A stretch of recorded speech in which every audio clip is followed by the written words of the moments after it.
Okay, I think this is working. So that's the big wave for the video cut, in case the rockets weren't obvious enough. So, hello everybody. Welcome to Daily Space for today, January 3rd, 2020. If you're listening to this on podcast, it's going to be a little weird. First of all, it's a Friday. I don't usually host on Fridays because, by the way, hi, this is Annie, not Dr. Pamela. Dr. Pamela is traveling today, so we're kind of mixing it up. I'm covering for her. Second of all, there is no script for today. What's going to end up happening is that this is a live chat with the live Twitch audience, and we're going to talk about things like space food and the Hangoutathon and probably space toilets, because, you know, space toilets. If you hear a dog whining in the background, that's Tinkerbell. She does not understand that she needs to be quiet while her human is talking.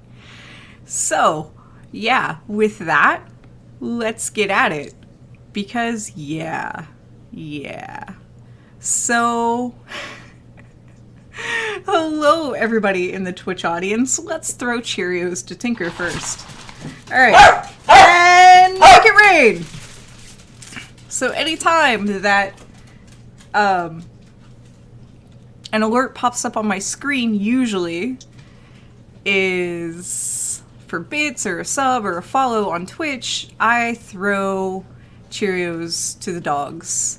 And I don't know what people are on the Twitch chat are talking about a skirt, and I'm like, I didn't say anything about a skirt. I don't know. But yes, it is Friday. I think. It's Friday. So. Oh, no script. Yes, there is no script for today. There is indeed no script for today. So. Yeah, we're totally winging it. It's bad spelling, Annie, you did. See, I can't say script if there's no, or I can't say skirt if there's no script. Keep it together, mods. Keep it together. Oh, this is gonna be fun for Susie or whoever else to edit later.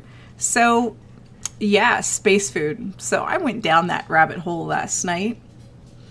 And space food, now the astronauts and cosmonauts and whoever else is on the ISS, now they get fresh fruit, right? That was not the case during like the Apollo and Gemini and Mercury missions. At one point they had, I'm not joking, gelatin covered food cubes. That's right. They weren't just food cubes. They were food cubes covered in gelatin. Why gelatin? To keep crumbs from going everywhere. Dave Killen says, and Soyuz. So I did not research a whole lot about the Roscosmos early food for their cosmonauts, because that's probably all going to be in Russian, and I can't read Russian. So I read mostly about, you know, American astronauts, because that's in English, and I can read English. So, yeah, but the early foods were disgusting. The astronauts did not like it, and it was gross. Yeah. I also read about... actually, let's backtrack. So, as far as packaging has gone, Russia uses cans and tubes for the most part. Americans use, I don't have an example, but if you're American, you may know what either hiking, camping food looks like, or an MRE. MRE stands for meal ready to eat. These are things that are given to soldiers, sailors, airmen, Marines, etc. when they're out in the field and bringing hot food, a hot meal, hot chow, whatever you want to call it, to them is just not reasonable. For example, if you're doing a field exercise where you're, being tested on your land nav skills, you have all of these soldiers everywhere. You can't just call everyone back for hot lunch in the middle of the day. Instead, you're just given an MRE and told, bye. So, these MREs are packaged in plastic, and the things inside are also kind of, I don't know what to call it, but from a user perspective, it all looks like plastic.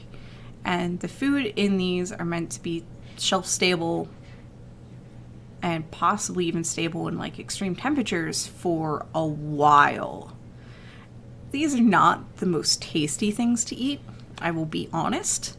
Everybody has their favorites. I really liked the bread, the wheat bread in the MREs along with peanut butter. I don't know why I liked it, I just liked it.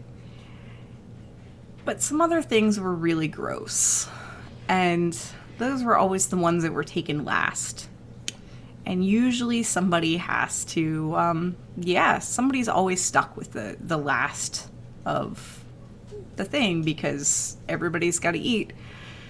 Components are usually traded, and candy was always a favorite. So when you're in basic training and you're given an MRE and the MRE has candy and you're not allowed to have candy otherwise, you're going to eat that candy. So, yeah. And as Sticky points out, and full of preservatives, because yes, the MREs are loaded with preservatives. They do everything they can to make these things shelf stable for a really long time. MREs do not have a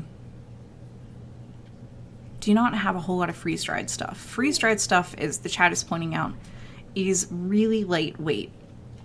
Lightweight is important where mass, the amount of stuff that you're carrying matters. For a soldier doing training and kind of on the move, the weight of an MRE doesn't really matter because as you eat it, it gets lighter. Plus you have pockets and stuff.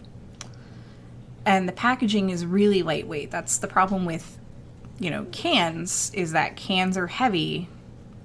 And once you're done with the can, you can't just always crumple it up and shove it in the bottom of your rucksack. The can has to go somewhere. So for soldiers on the move, for people hiking and camping that want to pack in and pack out, meaning, I don't think that's the correct terminology, but for a lot of people that hike and camp, they want to make sure they take all of their trash with them. And you also want to make sure you're carrying the least amount of stuff you can. So that's why these things are popular in America for hiking and camping and things of that nature. And yes, MREs have a ton of calories in them. If you had to,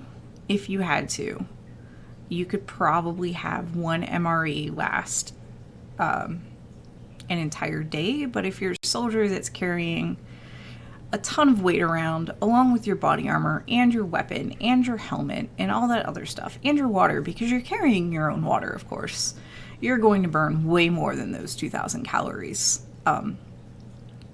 But yeah,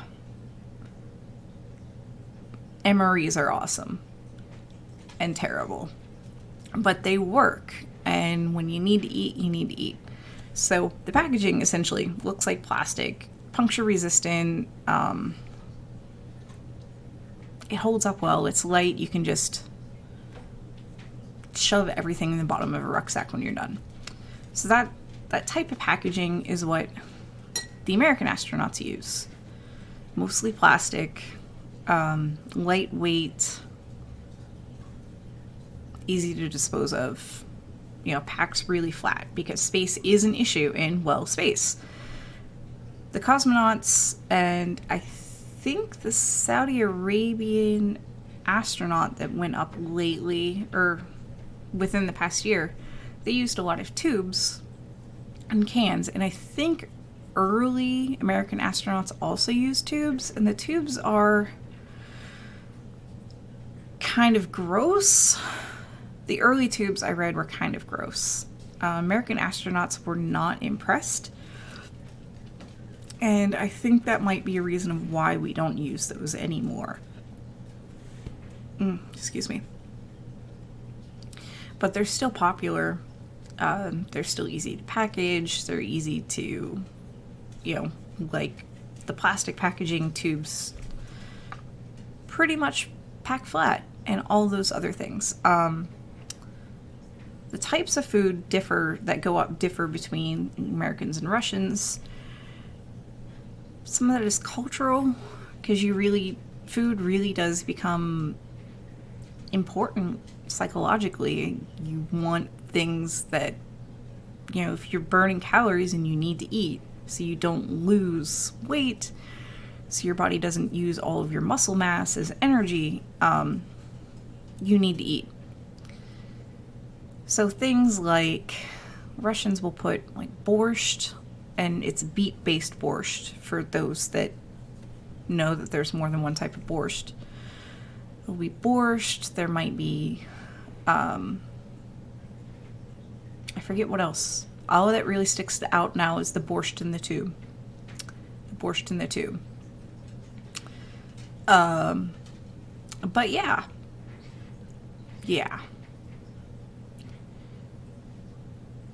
There have been some really cool things that have gone up food-wise on the ISS. The one that's up there now is literally baking cookies in zero-G, which makes me so happy. So happy. I cannot wait to hear about the results of that one. Another really cool one that was up there that is not up there anymore was, wait for it, the ISS Espresso. There was an espresso machine on the ISS. Yeah, really. It is not there anymore, which makes me immensely sad. They did a whole lot of work figuring out how to make good espresso on the ISS, including foam, because liquids in microgravity don't behave like liquids on 1 Earth gravity, or 1G on Earth. And yeah, it was pretty amazing. They didn't drink it out of cups. They drank it out of, I think, pouches. That's a whole lot of other things. But there was some science going on with it. And yes, as Keeper of Maps points out in chat, ESA did send it up for an Italian astronaut. Speaking of ESA and Italian astronauts, you can buy, the only space food that I found that was actually like space food that you could buy currently was the stuff designed for that same Italian astronaut, whose name unfortunately escapes me at the moment. I don't have the website up handy, but that is space food you can buy. It comes from Europe, so if you're in America, be prepared to, wait a while and spend a little extra, but if you're in the European Union, this is totally a thing. Alright, so chat is making sure that I don't forget about the Canadian maple cookies. Because not all food that's gone up on the ISS has been explicitly made to go to space, like the maple cookies. So Canada has some of these amazing maple cookies, right? They're even in the shape of a maple leaf. And they're delicious. They also have a decent amount of crumbs, which made me surprised that they were okay to go up to the ISS. But they sent these up, and it was probably more as a morale thing, psychological support, but these cookies went up, and because they went up to the spacecraft or space station, they totally count as space food. So Maple Cookie Monday stream maybe is what somebody is suggesting for Susie. That's hilarious. People are mentioning Marmite in chat and how it would be useful for plugging leaks. Oh my. Oh my. Limpurmble says, cookies in space, almost worth going now. Yeah, I know, right? Broken Symmetry says about the ISS that a special cup was designed so you could drink almost normally. Yes. The cup looks amazing. It almost looks like a funnel, but it's amazing. Sammy asks, so space food is nothing like Jimmy Joy or something? I unfortunately do not know what Jimmy Joy is. Vanhara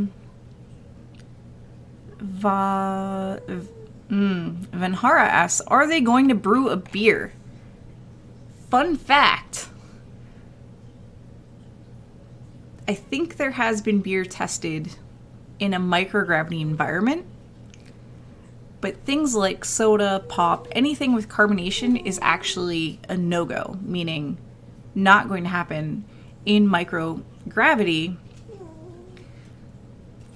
because microgravity. So our bodies have evolved, quite frankly, for gravity. That means when we drink something with carbonation, whether that be sparkling water, soda, champagne, things of that nature, the gravity pulls the liquid down to the bottom of your stomach, and the air that was in the carbonation goes to the top of your stomach. So you are able to burp and let out all of that trapped air in your stomach, right?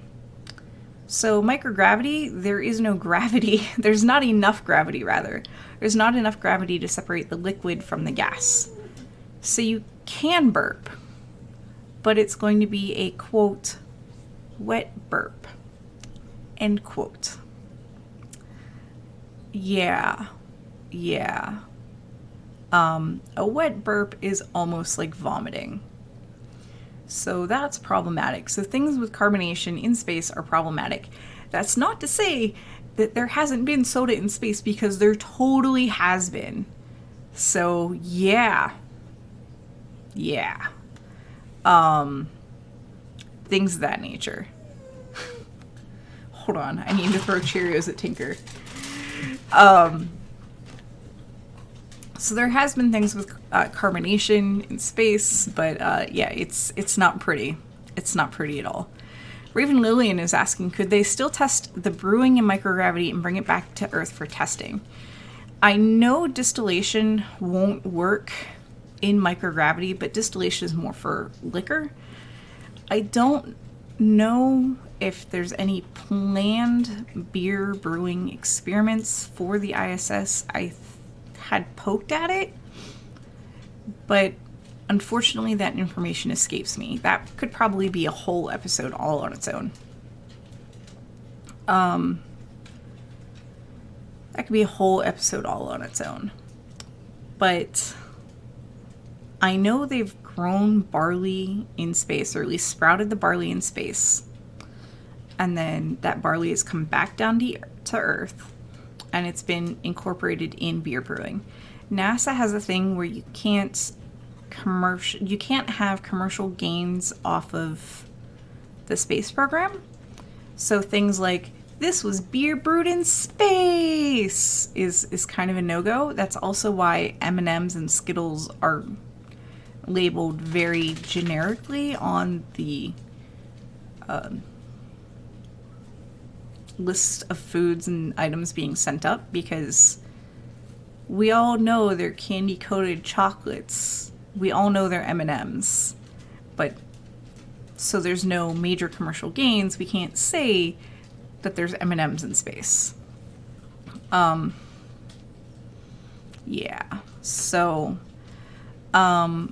Keeper says that there was something done with growing yeast for beer in space.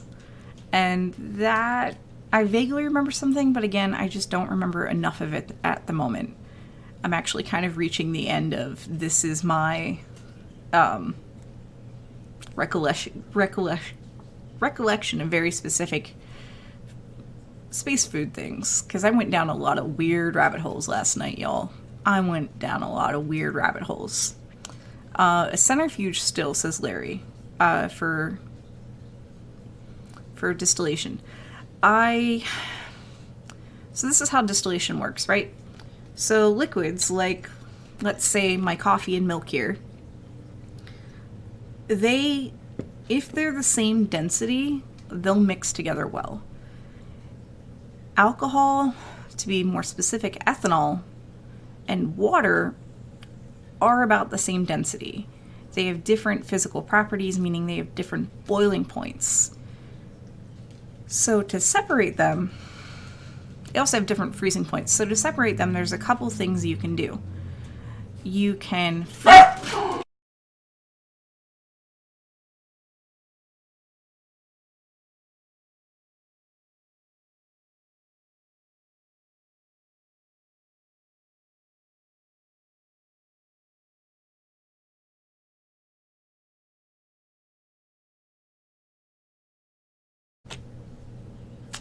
Anyways, so water and ethanol have different freezing and boiling points. One way to separate them is by freezing them. If you freeze a good bottle of liquor, nothing in that bottle is going to freeze, right? But if you were to freeze a mixed drink, let's say you added, for whatever reason, let's say you really diluted your vodka, it could turn into a slushie. And if you were to filter out the frozen ice particles, those ice particles aren't just water. They are mostly water with some ethanol. But if you were to freeze out the frozen part of your watered down vodka, you would get more ethanol because you would be removing a good chunk of the water and some ethanol. This is just how liquids work. There's actually ciders made this way back when drinking mildly alcoholic things was safer than drinking water in the winter. In places where it would get below freezing in the winter, you would have these barrels, I'm going to assume they're barrels, of this alcoholic mixture, and a bunch of ice would form on top, and you'd remove the ice, and what was left in the barrel was stronger in alcohol content. So I know this happened in North America because it was actually very common to have apple orchards, not apples for eating, but apples for drinking. So, Cosmic Star Dream asks, so is this the first thing we're going to use space for, making better beer? We use space for a lot of things. A lot of the experiments that go up are for making lives better. Yeah, we're seeing how things react in microgravity, but we've also, like, memory foam, for example, is something that came out of space travel. So, yeah. And Andy Cowley says, but the alcohol in beer will be hard ton check as it's the gravity that makes the alcohol, the percent of alcohol is meters. I'm sure that makes sense to someone, Andy, but it doesn't really make sense to me. I think you're talking about the whole specific gravity of alcohol, which, yeah, that you need Earth gravity to measure that. I don't know how that would be measured on other worlds. Yeah. Okay, so we covered space food. We covered everybody saying centrifuge. Okay, but I still don't know how a centrifuge still would work. And alcohol is indeed still a percentage. Hey.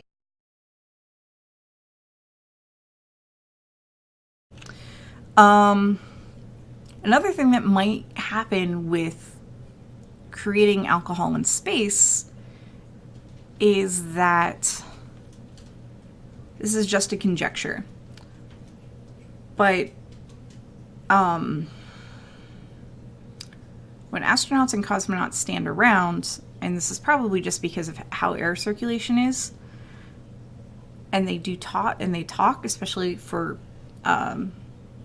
live streams and things of that nature, bubbles of carbon dioxide end up surrounding them, So my issue with yeast being in a mixture that's fermenting is that they would just form these bubbles of stuff around them, and they wouldn't be able to use all the other sugars and stuff in the mixture.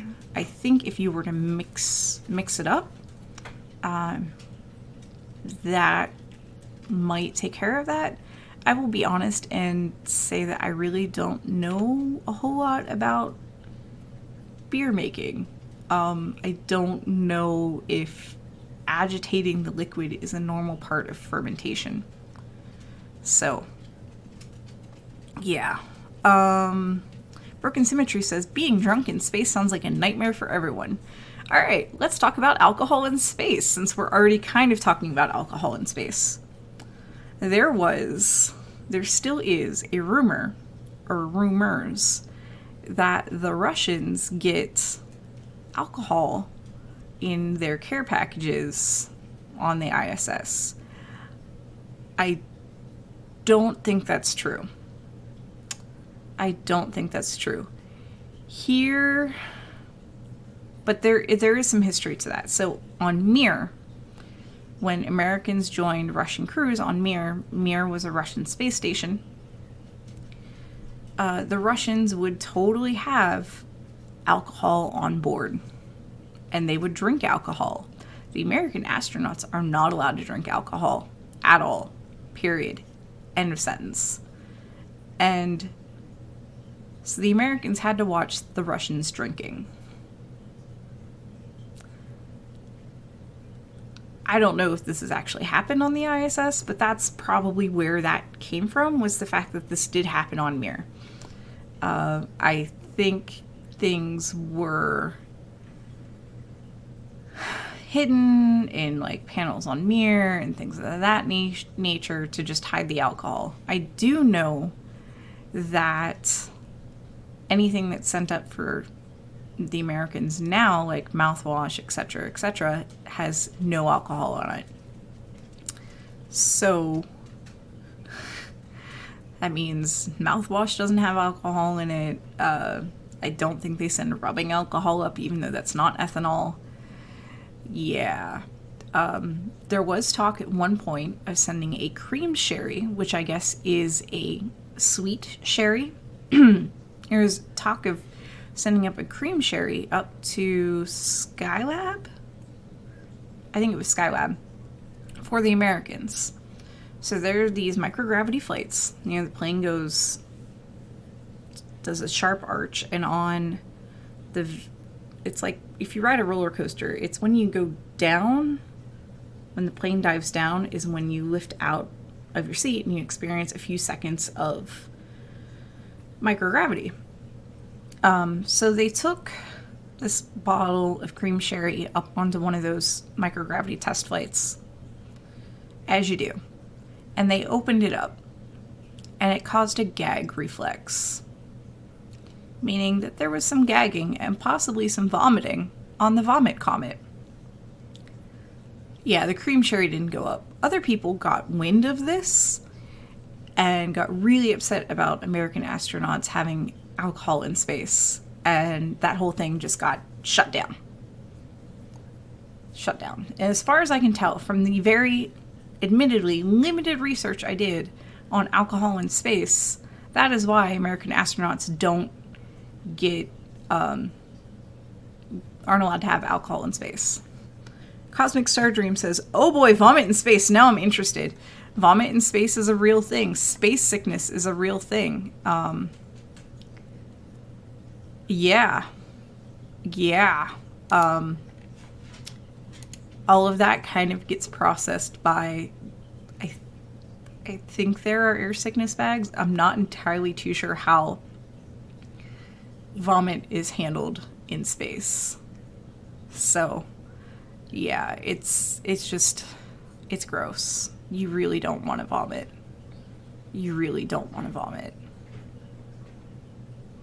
Ugh.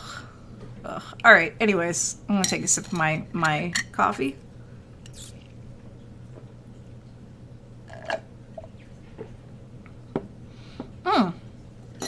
Wayne Johnson shared a thing about centrifuge technology and brewing. So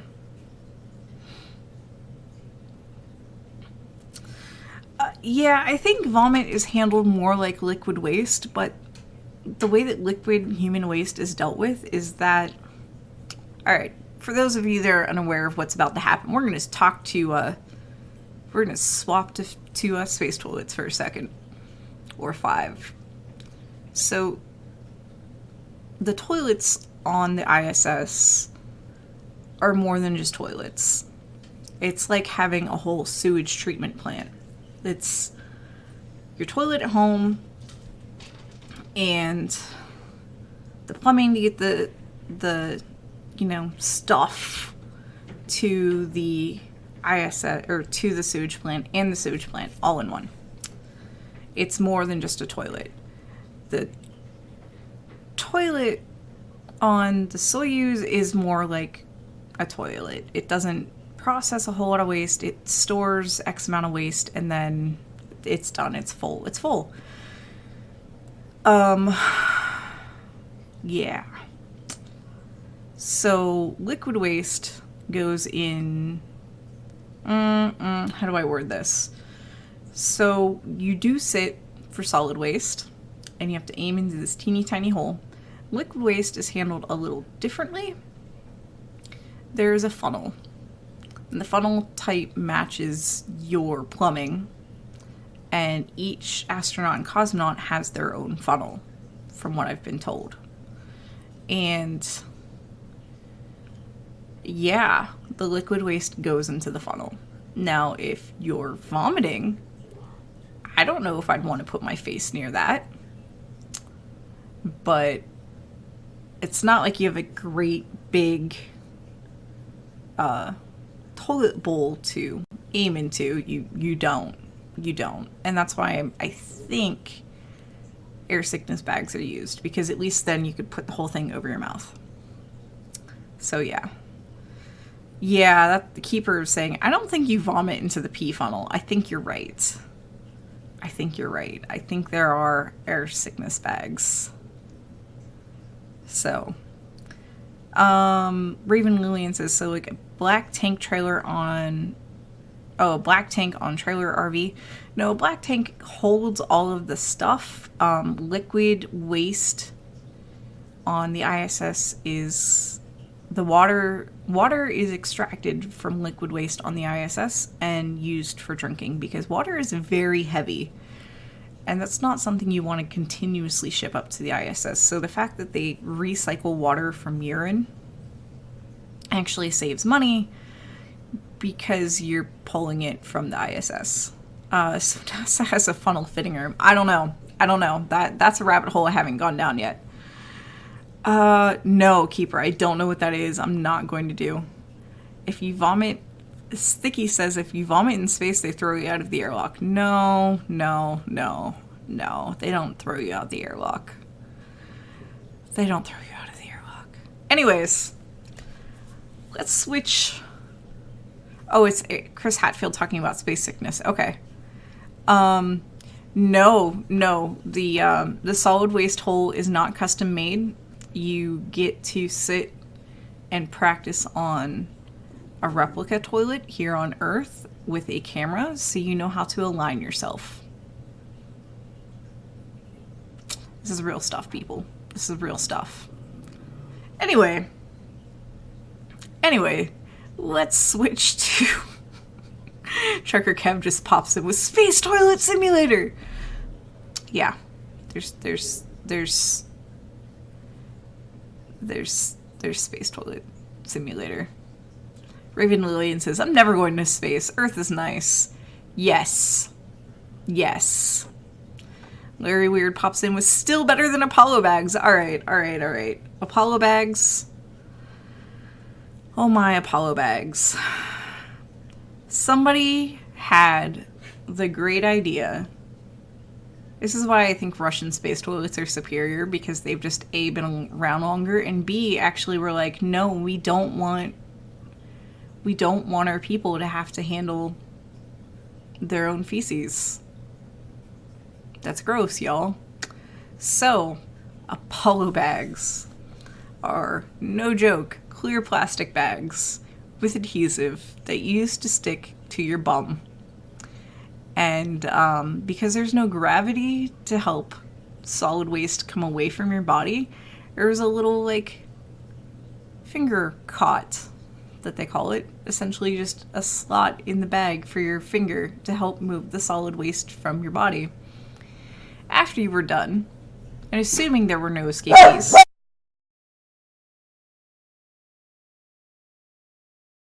my dogs are not impressed with space toilet talk. They don't like the Apollo bags. Hey!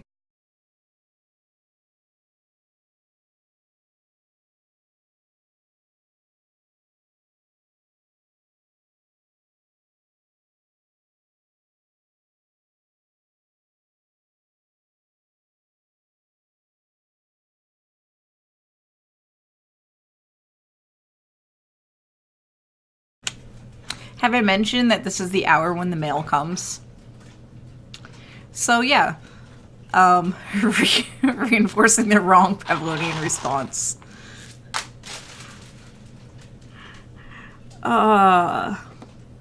So yeah, these Apollo bags, they would stick to your bum. You'd have a little finger cut to help the solid waste move away from your body. And assuming there were no escapees, which does happen, you closed up the bag. There was a capsule or a smaller bag or something that had to be broken inside of it. And then you had to massage the solid waste like Play-Doh with that capsule, which had an antimicrobial. Why did it have an antimicrobial? Because your gut is full of living stuff. And there were, I guess, genuine concerns, and I don't know who did the science on this to test whether or not you absolutely had to do this. But the microbial was to kill off the things that were living in the solid waste, so they didn't create gas and make the bags explode.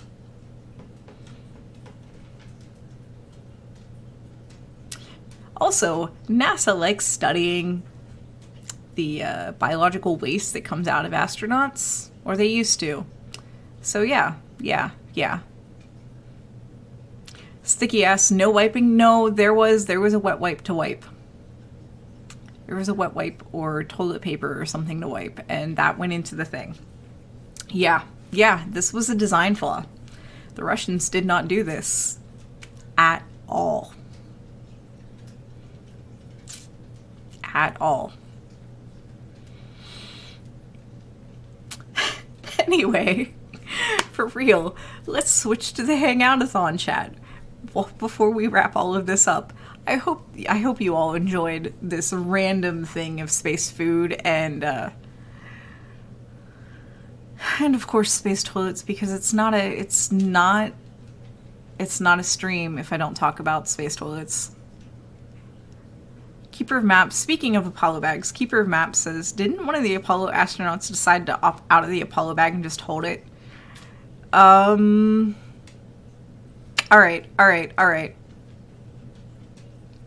Let's back up to the Apollo bags and solid waste for a second.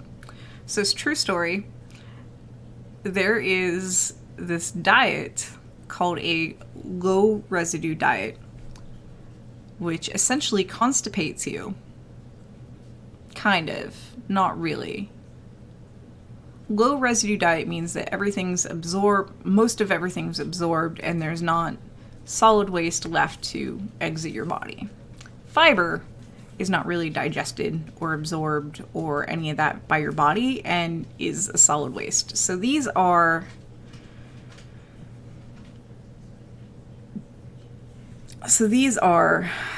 foods with very low fiber that are just meant to be eaten so there's no solid waste left over. I believe eggs and steak are one of these. So before launches, and I think before returning to Earth, and maybe before spacewalks, I'm not so sure about that, you would start this low residue diet, simply so there wouldn't be any solid waste. they may have stuck with that low residue diet or tried to keep sticking with that low residue diet while they were in space. So yeah. Cosmic Stardream adds fiber feeds those microbes in our gut, which produce beneficial substances which keep our gut healthy and also make Apollo bags explode. So, yeah. That may have been a thing, Keeper. I don't know. I'm not certain. And that beeping is my alarm in the other room telling me that it's almost 1900 hours UTC, and we've been talking about this for a minute. Okay, so yeah, moving on to the Hangoutathon stuff for real. So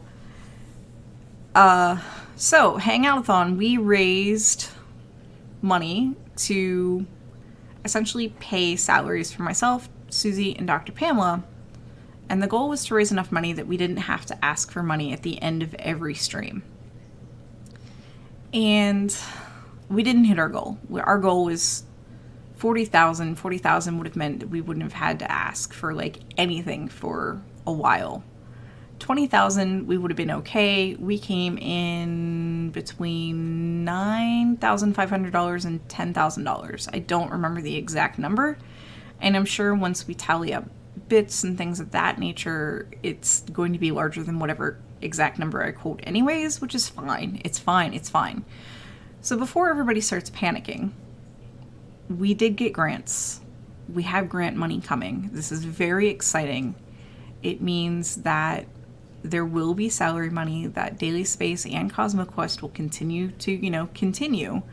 And hopefully that Dr. Pamela will also start getting paid, because I think I'm correct on this, but I don't think Dr. Pamela has been collecting a salary for doing Daily Space. Please keep in mind, she hosts 4 out of 5 days of the Daily Space. And she hasn't been collecting a salary for this. So, yeah. She's been making money in other ways. She has an incredibly supportive spouse. And it would be awesome. The goal is for all of us to get paid. And it's essentially, with the grant money, I believe that's going to happen. I know Dr. Pamela doesn't talk about the fact that she hasn't been drawing a salary, but that's mostly because she wants to make sure that Susie and I are okay. And Susie and I are going to be okay.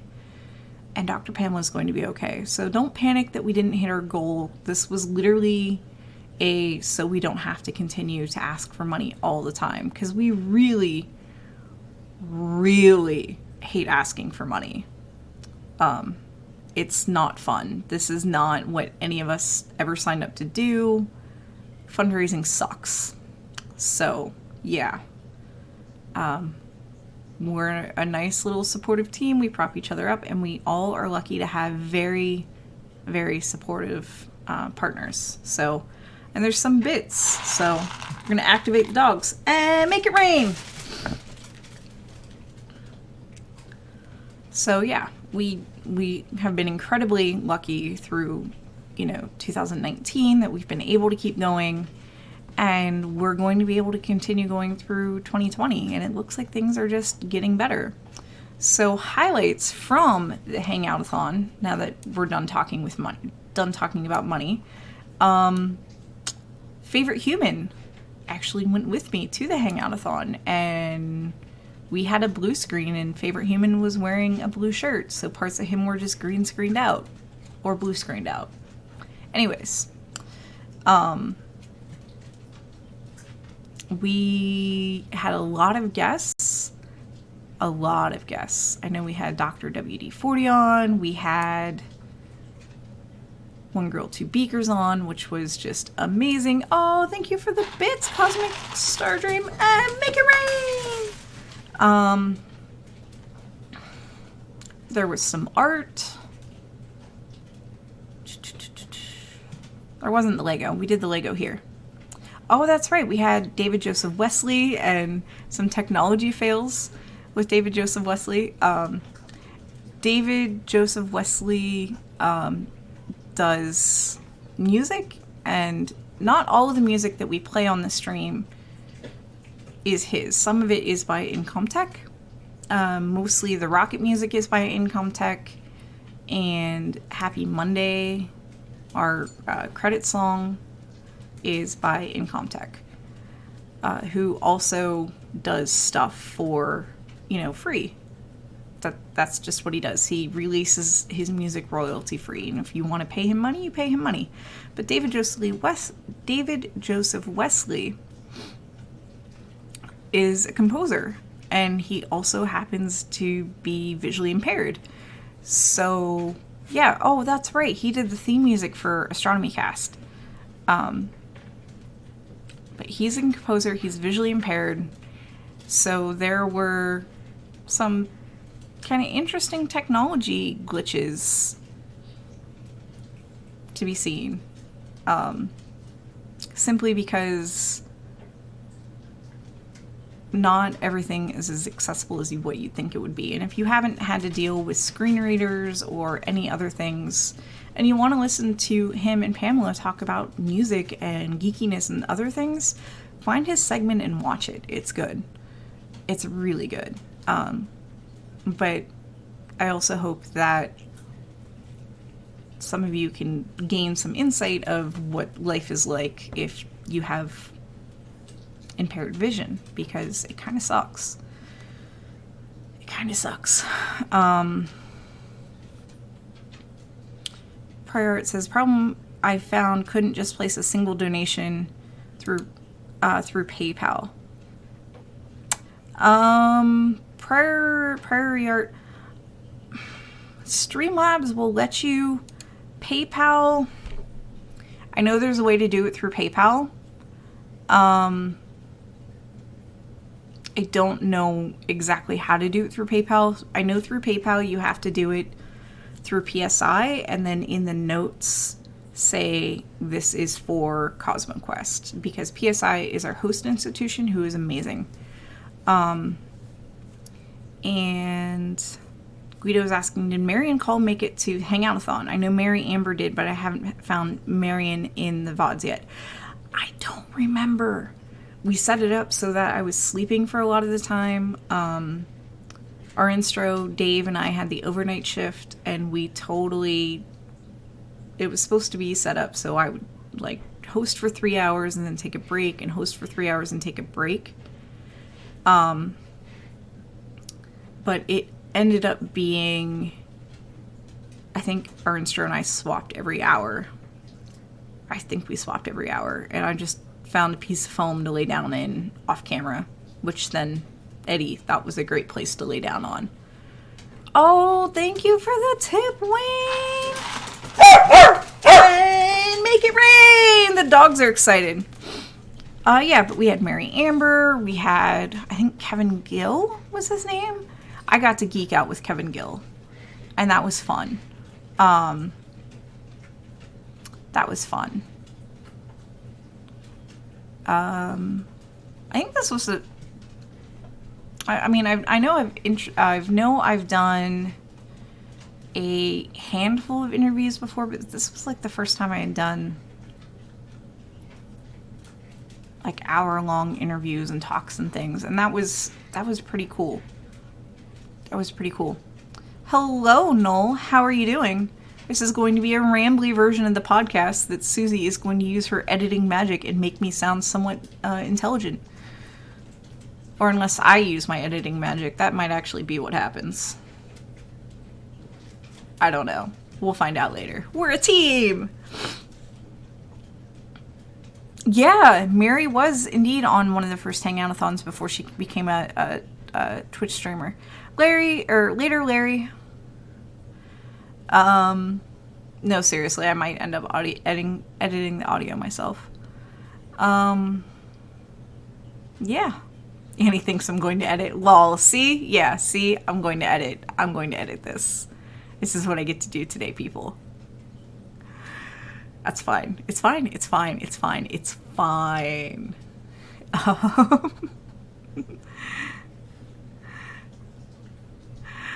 Are you sure, Susie? You don't have to do it. You don't have to do it, Susie. Anyways, does anybody have any questions about the Hangoutathon? Because I know, like, I'm skipping over a bit because at this point it feels like, well, it was over a week ago. I can tell you that Dr. Pamela has gone to the post office. So if, essentially, you know how I said I was going to mail out postcards before she did? No, she wins. She wins. Most of the things have been mailed. If they came from Dr. Pamela's house, they've been mailed. They were packaged up before we left. So I owe Veronica Cure things. Still. I may or may not have time to deal with this. Veronica, you and I need to chat. Because, well, no, we don't need to chat. But Veronica, how do you feel about a moon... a moon mouse pad and a space-themed infinity scarf? So, did the Hangoutathon pinata happen? No, it did not happen because we did not meet our goal. Galaxy cake happened, but it happened not on stream, it happened later, and it didn't turn out as well as we thought it would. I was surprised at how interested you guys were in some of the baking stuff. That might be more of a thing once I'm in Edwardsville. But yes, we made Galaxy cake. And Kyle had some. Kyle was very happy to have cake. Favorite Human had cake. But my kitchen's not set up well for filming at all. So, any other like baking or cooking or food things that'll happen are probably going to end up happening once I'm in Edwardsville. I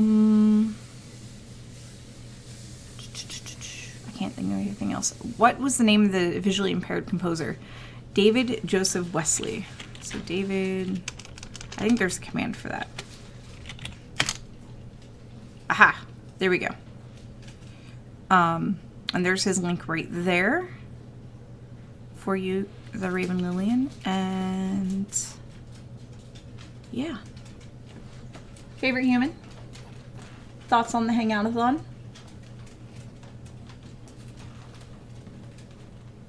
You are not mute. He's making a bunch of hand gestures that you guys can't see because he's off camera. Are you gonna talk? Are you gonna laugh? Are you excited about moving? So?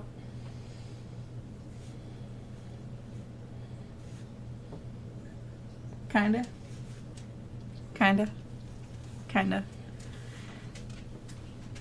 Okay.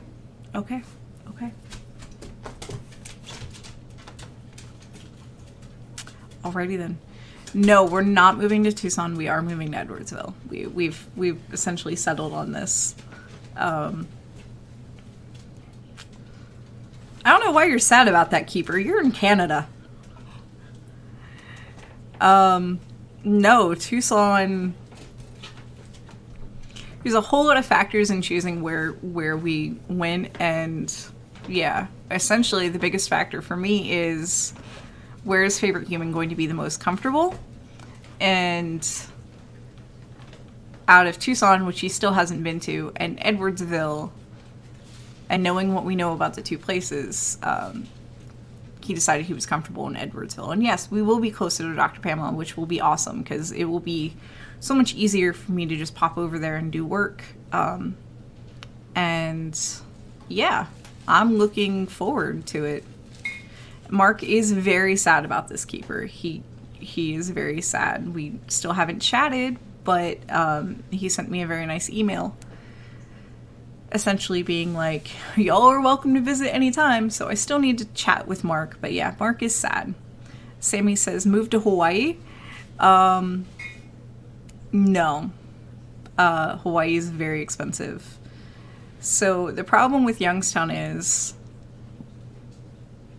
Youngstown's like a black hole. The cost of living here is very low. And, and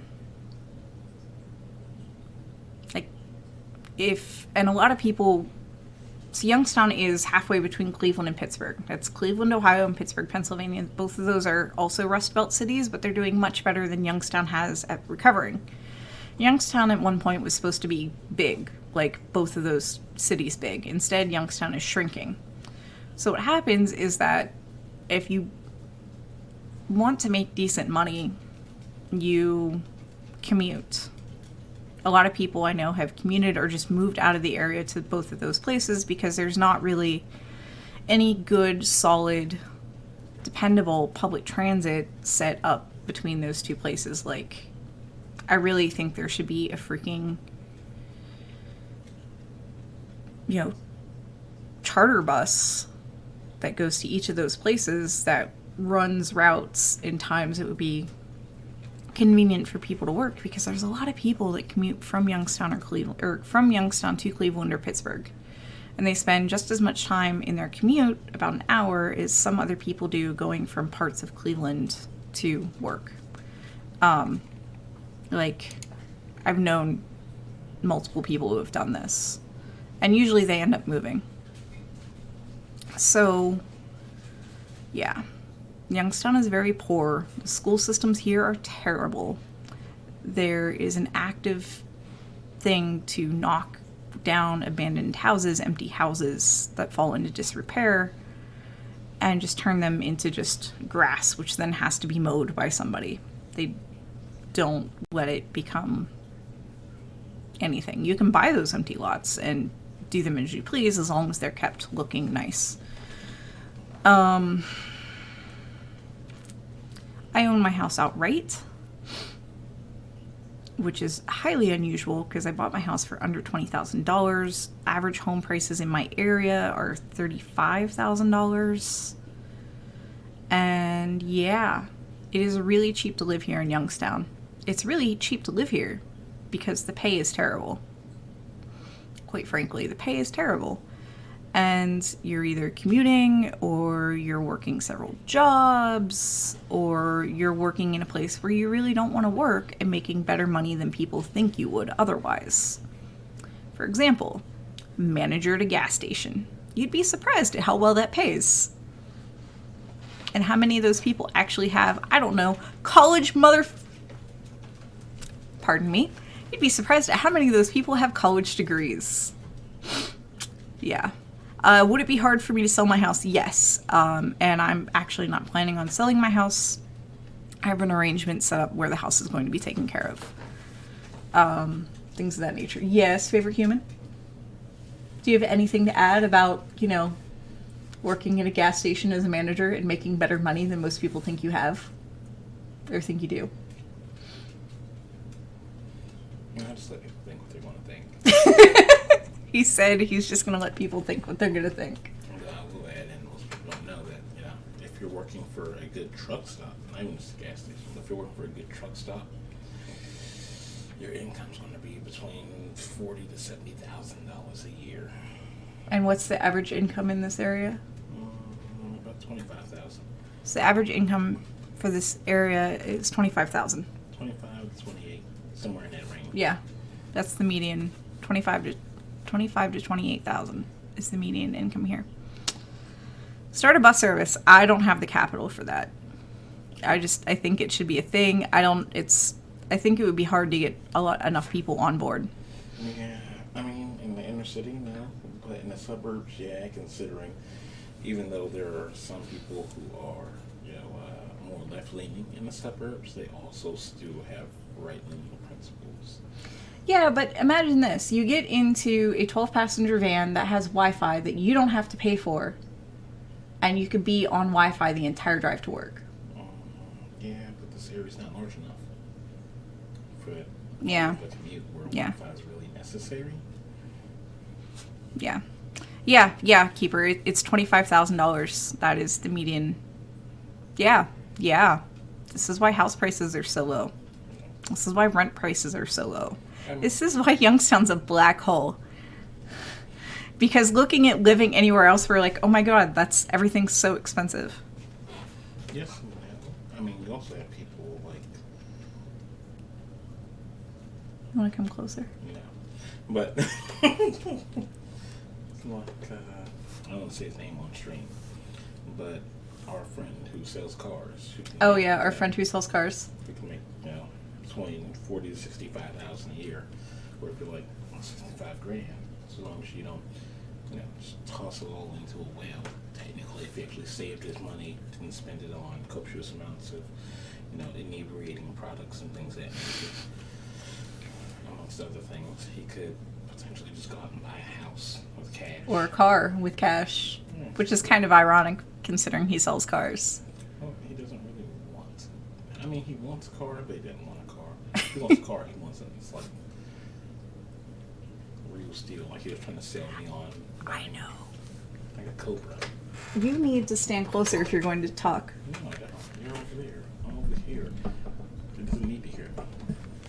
Well, you're contributing to the stream, but you're not talking loud enough for anybody to hear you. Precisely. I'm trying not to. All right, he's being difficult. Yes, moving would be a good thing for both of us. Yeah. It's me.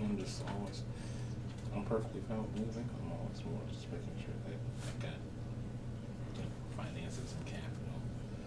Once we landed, I don't want to just get someplace and be like, oh, I have no money. It's terrible. Susie can edit this out because he's apparently just going to be difficult.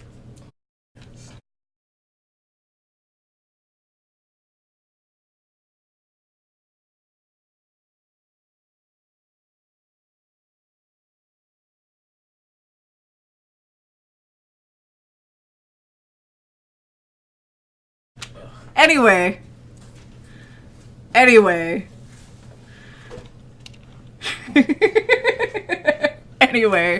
we have gone all over the place, and I think this is a good place to wrap it up.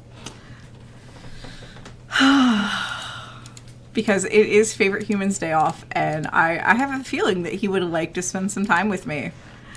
So, with all of that said, I want to find all the things I need. So, yeah, thank you for everybody that has tuned in. You say that he's difficult, but your smile and laugh say that he is wonderful. He is wonderful. He wants my attention, and I can't blame him. Because I've already been streaming longer than I said I would be. So, yeah, thank you everybody for tuning in. Thank you for your patience while we recover from the holidays. If you're expecting a Hangoutathon package, it's going to be out in the mail. If you're expecting something that comes from me, it's gonna be a